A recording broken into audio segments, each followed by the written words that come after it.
esithiyayo ilele ku-verse 15 to 17. Kodwa for the background izofunda from verse 8 to 21. So I'm reading 2 Kings chapter 6 verse 8 to 21. And according to 15 to 17, unovula kuzofundela 15 to 17. Uma sekufungile mina ngokela lo verse just only 15 to 17. Amen. So kufundela kanjena-ke bazalwane. I'm reading with the New King James Version. Now the king of Syria was making war against Israel. Maybe other translations will say, the king of Aram. It's the same country, whether it's Aram or it's Syria. Was making war against Israel and consulted with his servants, saying, my camp will be in such and such a place. And the men of God, when it says the men of God, it's referring to Elisha the prophet. And the men of God said to the king of Israel, saying, beware that you do not pass this place, for the Syrians are coming down there. Then the king of Israel sent someone to the place of which the men of God had told him. Thus he warned him, and he was watchful there, not just once or twice. Therefore, the heart of the king of Syria was greatly troubled by this thing. And he called his servants and said to them, will you not show me which of us is for the king of Israel? And one of his servants said, none, my lord, O king, but Elisha the prophet, who is in Israel, tell the king of Israel the words that you speak in your bedroom. So he said, go and see where he is, that I may send and get him. And it was told him, saying, surely he is in Dothan.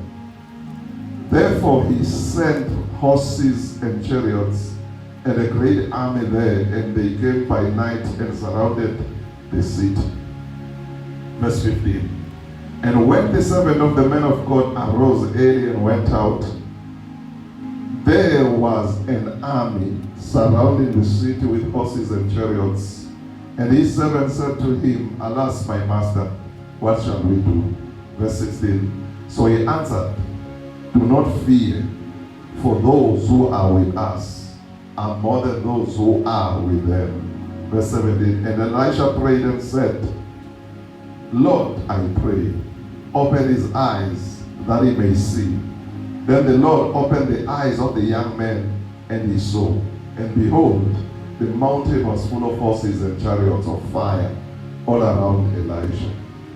So when the Syrians came down to him, Elisha prayed to the Lord and said, strike these people, I pray, with blindness, and he struck them with blindness according to the word of Elisha. I repeat, according to the word of Elisha. Now, Elisha said to them, this is not the way, nor is this the city. Follow me, and I will bring you the man whom you seek. Remind you, but he's saying, no, this is not the way, no, this is not the city. Follow me, I will bring you to the man whom you seek. But he led them to Samaria. So it was when they had come to Samaria that Elisha said, Lord, open the eyes of these men, that they may see. And the Lord opened their eyes and saw, and they saw, and there they were inside Samaria. Verse 21. Now, when the king of Israel saw them, he said to Elisha, my father, shall I keep them? Shall I keep them? Amen. Tell them for the rest of just verse 15 to 17, those three verses. Amen. Amen. Verse 15. Inceku yomuntu kaNkulunkulu yavuka ekuseni yaphuma bhenga impi enamahashi nezinqola yayiwuzungezile umuzi. Inceku yakhe yathi kuye, maye Nkosi, siyakwenze njani na? Wathi, ungesabi ngokuba abanathi baningi kunabanabo. verse 17. U-Elisha wakhuleka wathi, "Simakade, ake uvule amehlo ayo ukuba ibone." USimakade wawavula-ke amehlo aleyo nceku, yabona. Bheka, intaba yayigcwele amahashi nezinqola zomlilo zika-Elisha nxazonke. Siyabonga Baba izwi lakho eliphilayo elinamandla uNkulunkulu wethu engcwele. Phinda futhi uvule amehlo ethu kamoya alo uNkulunkulu wethu engcwele, ukhulume the revelation that you have for us tonight in the name of Jesus Christ. We silence every noise that stands against the receiving and the understanding of your word. uNkulunkulu wethu ngamandla wonke, in the name of Jesus Christ.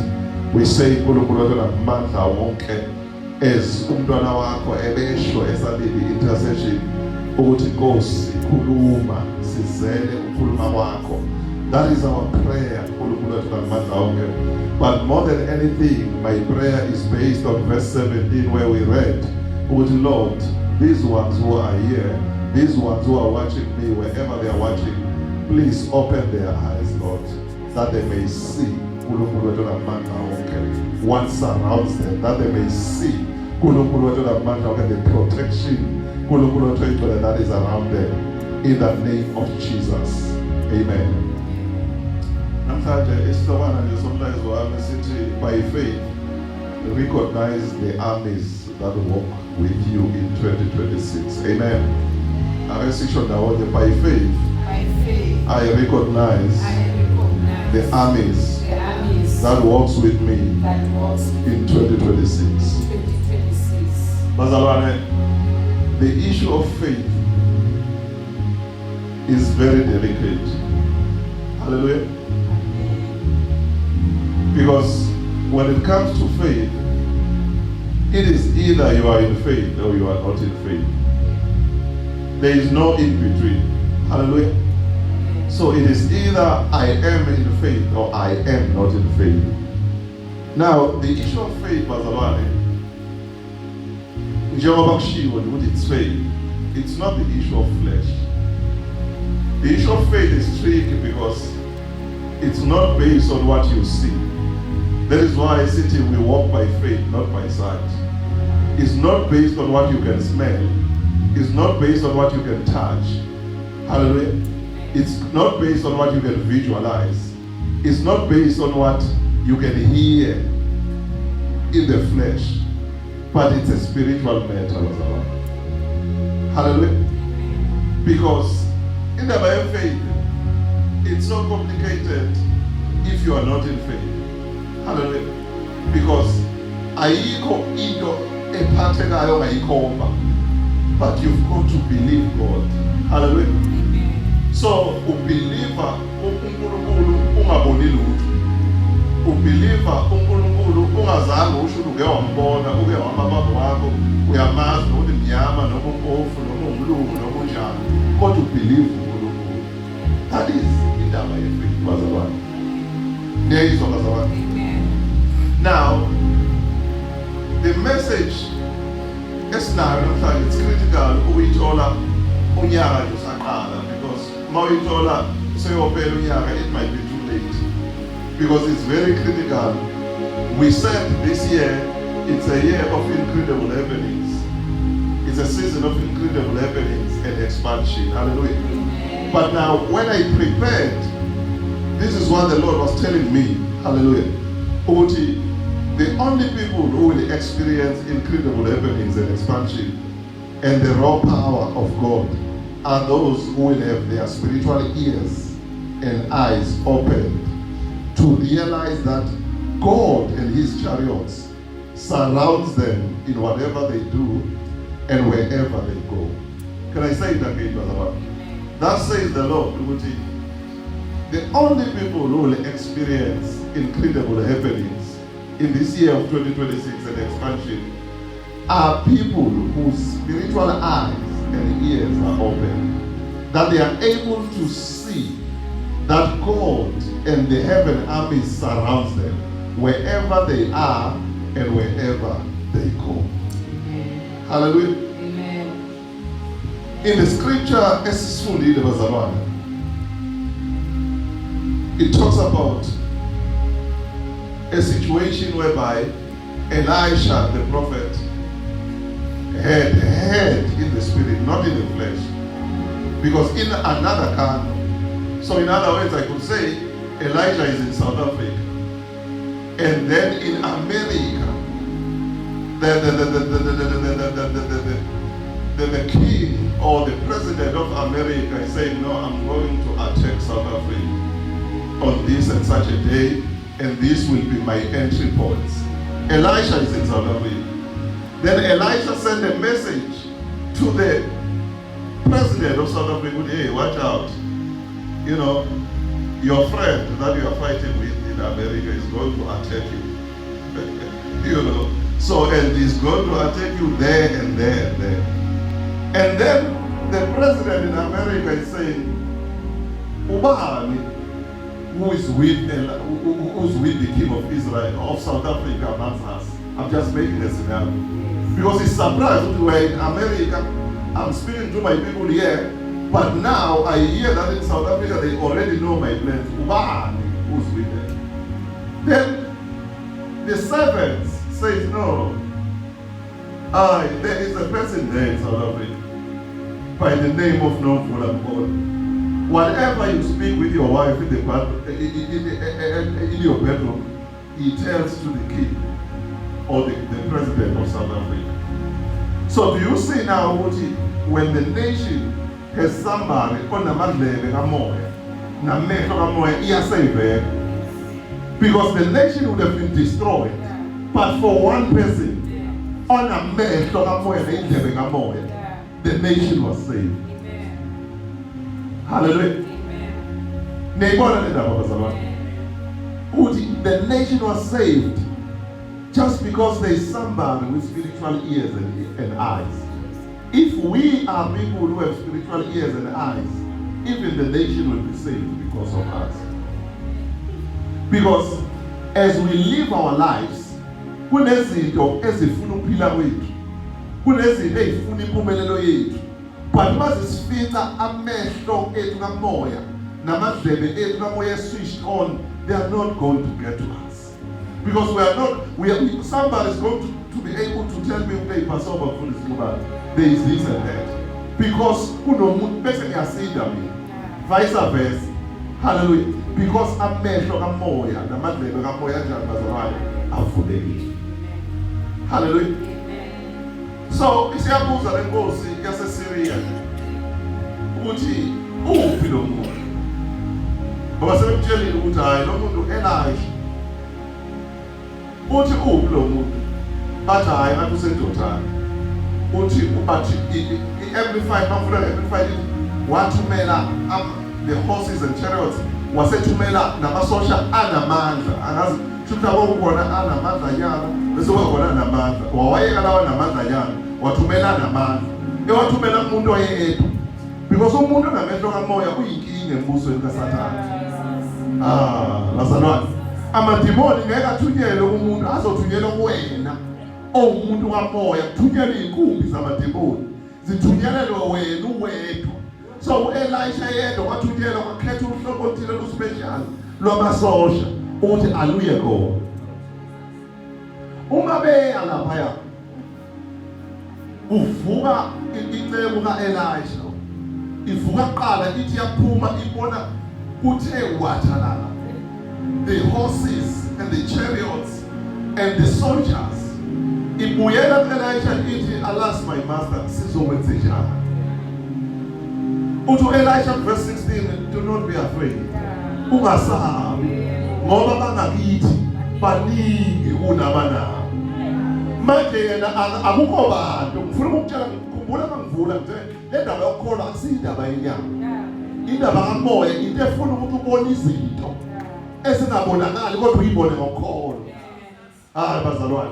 Uma ukholwa uNkulunkulu, it's good.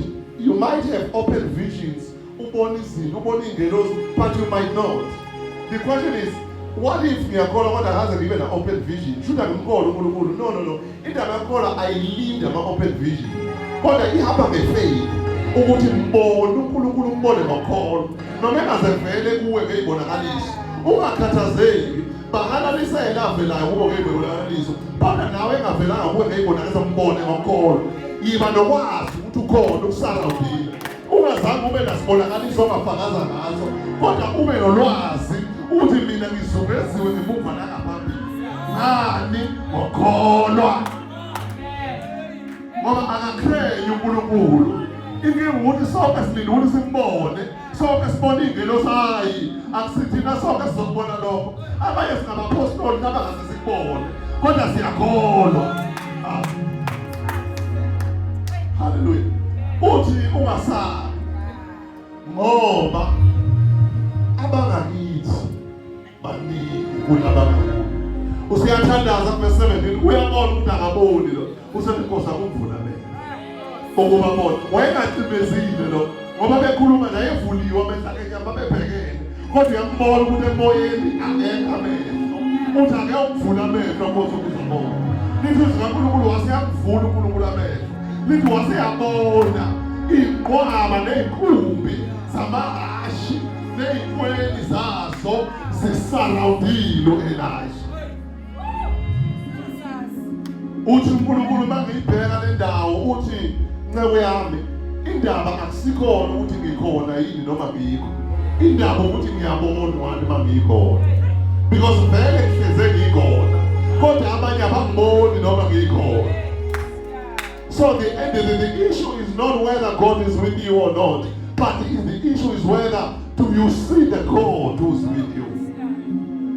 Hence I'm saying only abantu abambonayo uNkulunkulu ohamba nabo bazobona the incredible happenings and expansion because kuyenzeka ukuthi uhamba nomuntu kodwa umboni hayi bazalwane anithi uma ngabe kuthiwa iyani imvula kunimvula enkulu kune-umbrella la naye phambi kwamehlanga awuyiboni wena i-umbrella uzozuphuma unethe asikhona ukuthi ayikho i-umbrella inkinga ukuthi uyayibona yini i-umbrella unethile wena hayi ngoba i-umbrella ingekho unethe ngoba awuyiboni wena i-umbrella uma ulambile uye emakhabetheni efrijini ukudla khona but uma ungakwazi ukuthola wena ukudla ungakuboni uzolamba awulambile ngoba ukudla kukho ulambe ngoba awukuboni ukudla wena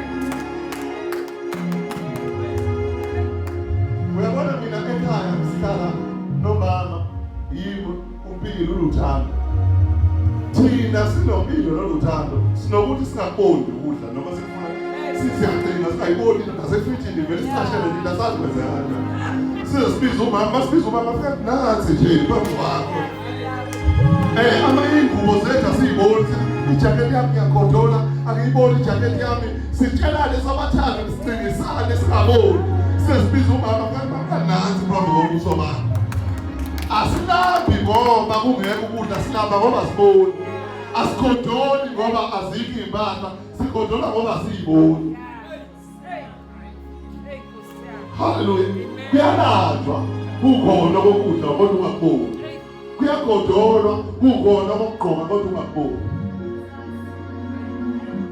nje nabo labazalwane ba-inherita kimi ngoba mina vele izinto angiyiboni ukucima nje ngoba abantu bayangivuza asiyiboni nje izinto vele siqale sasukuma nje the-one vele already nje usasukuma nje yabona eyilena ngizoyithola vele nakanjani vele uzofika ungayitholi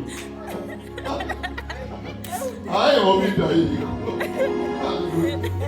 haleluya so bazalwane nginenzela namasenior ufuna ukukhombisa ukuthi uNkulunkulu uhleze nathi yingakho noma sihlabelela sithi selokhu nathi into ngokuthi asiboni uNkulunkulu ubona ngokholo bazalwane ungalindi ukuthi uNkulunkulu uyozehle phambi kwakho akhulume ngezwi elikhulu uNkulunkulu umbona ungamboni hayi bazalwane umbona ungamboni uNkulunkulu ubona engabona yingakho kuthiwa unguye ongabona angabona kodwa siyabona bathiwa angabona kusho ukuthi ngeke sibone ngenyama kodwa siyambona ngokholo ungabona ngokwenyama but ngokholo siyambona athi ohlabela soze ngahlukana nomthanda kangaka athi njalo sothandana njalo khona lana khona le siyothandana kodwa ngingamboni kodwa enhliziyweni yami ngiyabona. Hallelujah. Inkinga zizofika bazalwane, but inkinga zidinga abantu abazobona uNkulunkulu, babone namasotsha kaNkulunkulu abasurrounding.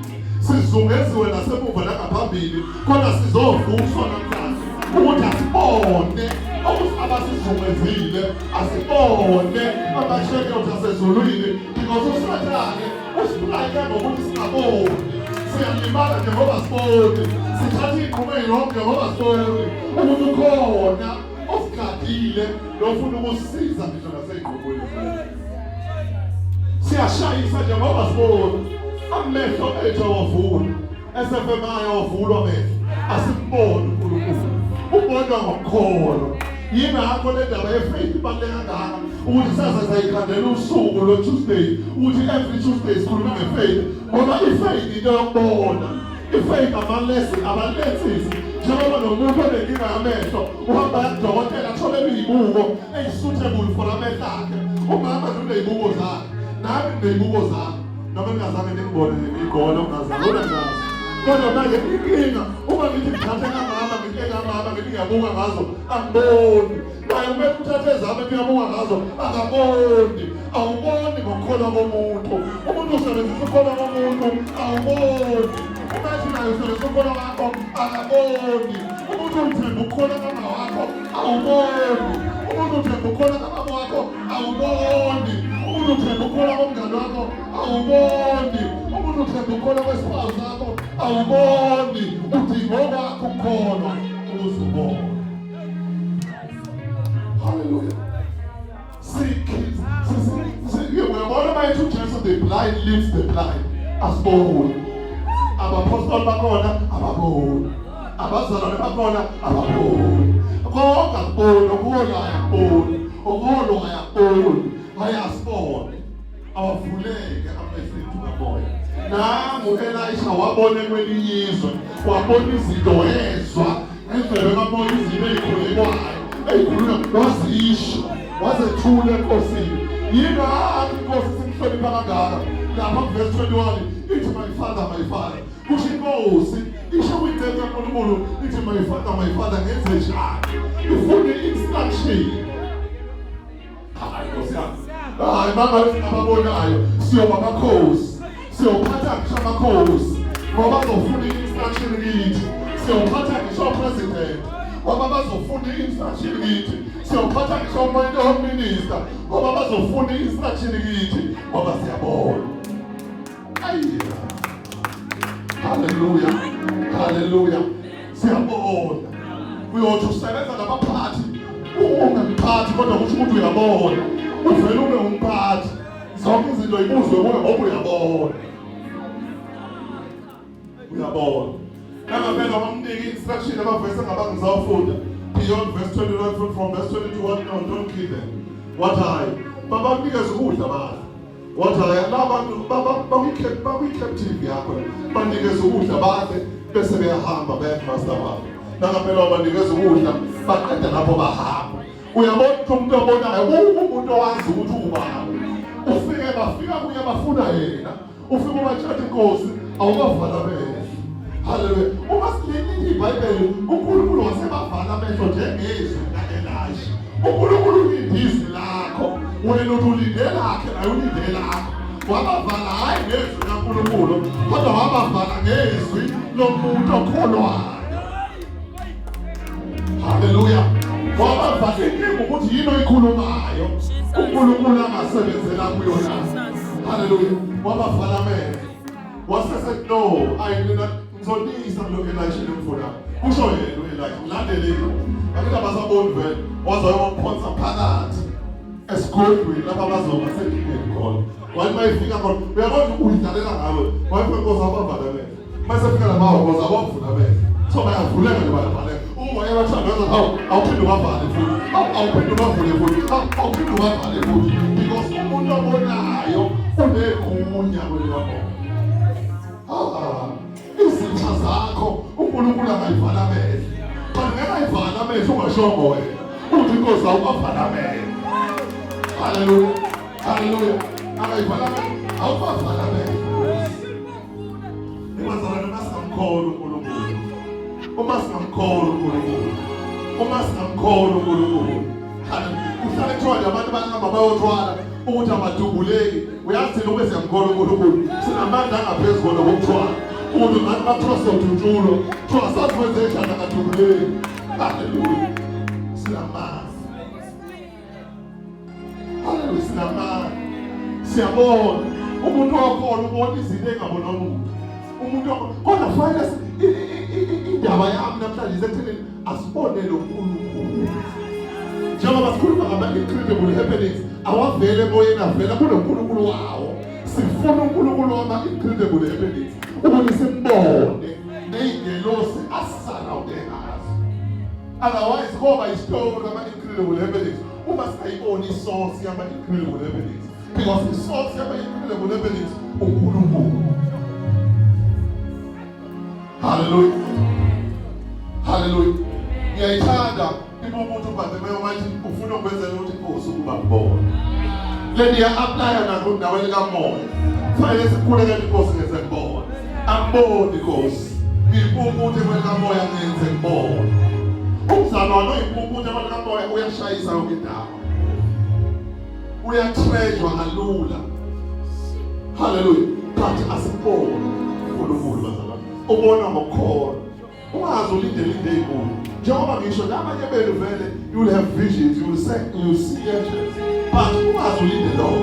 Bona uNkulunkulu azama bela vision. Umbona kunesense etshelayo ukuthi ukhona. Njengoba ngihamba nje ukhona. Angaze ngibe nasibonakaliso. Kodwa nje nginolwazi. I've got this knowing in my spirit. Ukuthi ukhona lo Nkulunkulu. Zikhona lezi zingelosi. Ikhona leyo yasezulwini. Mangikhamba ngiphuma nje njengoba ufika kuneyingozi kangaka, kodwa mina ngiphuma namasosha asezulwini angikade ayaqhelisayo ukuthi I will never be too early in order to meet an accident. I will never be too late in order to meet an accident, but I will always be on time. Hallelujah.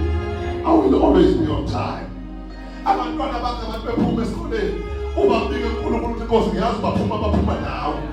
Noma ngabe bahamba ngomalume bahamba ngetransport, noma bahanjiswa ngenxa yokuthi khona abambi nje Nkosi abasale sebephila bonke. Akuphila abami kuphela, kanti ngenxa yokuthi khona owami abasale bonke sebephila ngoba kunabantu bomuntu wefaith. Hayi bazalwane. Hallelujah. Hayi bazalwane. Asibe ngabantu abezwayo. Hayi, uNkulunkulu uyakhuluma nathi kunabantu abafayo kwesisikhathi kungafanele befe. uNkulunkulu ebatshelile ukuthi akavelanga ngetshebe nembodlomane yesu ngonembeza nje ngaphambi kwetshebe hayi ungayi. Bayitshela bona ukuthi hayi ngiyaya mina bafa. Asibe abantu abezwayo. Asibe abantu ababonayo. Hayi, let us not have premature deaths. Asibe abantu ababonayo. Izitho ezizohlasela uNkulunkulu yokukhombisa. Hallelujah. Bona uNkulunkulu okhombisa izinto. Ngeke uyibone izinto ungambonanga okhombisa izinto. Once wathola ukhombisa izinto uzoba nolwazi lwayo yonke. Hallelujah. Hallelujah. Angozi ngiyathandaza. Ukuba nje bavula amehlo. Hayi bavula amehlo ukuba babone. Bavula amadlebe ukuba bezwe. Bavule uNkulunkulu bavule abanye bafrustrated kodwa bayakhona bavula amehlo ukuba bezwe nami ngivula amehlo ukuba ngizwe ukuze ngikwazi ukuba nezwe engizolikhuluma whenever ngimisa phambi kwabo, because uma ngakubonanga wena ngakuzwana angizukuba nazwi engizolikhuluma phakathi kwabo. Hallelujah. Ebazalwana asibuze uNkulunkulu, asibone uNkulunkulu. Ngisho nathi njengenzeka into ukuthi sifika sishumayele imfishi yendaba yokugxeka abanye abafundisi simoba sizwa lutho. Noma sifune asibuze uNkulunkulu. Masifika bezo ubani umkhize umkhize wonakele wenze intshumayelo yethu. Intshumayelo njani? Intshumayelo yomkhize ukhohlakele lithi inizwi asibuzwa. Hallelujah. Asibuzwa ubani bazalwane uNkulunkulu. Awavuleke amadlebe ethu, awavuleke amehlo ethu kamoya. uthi ofunayo amehlo avulelwe umthwalo wesono zami. Wayekade engacimezile, wayenesiphumputhe, wayebona njengawe wayengaboni emoyeni, wayesefumana umusa wathola uJesu, wahamba wabona kuvuleka amehlo, amehlo ethu namadlebe ethu awavuleke, amehlo ethu awavuleke ukuthi amathuba angaphi, amadlebe ethu awavuleke ukuthi amathuba angaphi. Ngahlale sisidlula njalo, akube nomoya engcwele okhulumayo. Ukuze ukuthi wena uhlale uzole kuthiwa beku-aplayo njalo nje, wena uzothiwa bekuvala izolo, abekuvala izolo, hayi awavuleke amadlebe akho. Njalo nje uzothiwa hayi izolo bekuvala, uthi yaletha isimbi yathiwa hayi sesivalile. Awavuleke amehlo akho, awavuleke namehlo akho kamoya, awubone ukusebenza kaNkulunkulu. This is our faith service for this year, because much of our busy but it was important to lay the foundation. You know, esohamba kuyona ukuthi awavuleke amehlo. Akuthi ifaith ama-lenses ethu, ama-glasses ethu kamoya ukuthi sibone. Njengoba nje wayesho ukuzama noma bebemkhona wayesho ngelanga ukuthi singafunda nifunda ibhayoloji nisebenzisa ama-microscope what nibona izinto, ubona izinto ongayiboni ukuba ususale nawo usayiboni le. Ifaith njalo. Umuntu wefaith ubona izinto abantu abangayiboni. Jesus. Angisho mina abantu abangakholwa, ngisho abakhona sebembukela uJesu kodwa bangenafaith. Abangaboni, umuntu wefaith eyibona. Zifana naleyo microscope ukuthi imkhombisa izinto, ingamkhombisa ngisho into ephithizelayo engangentuthwane umuntu wefaith. Bazalwane.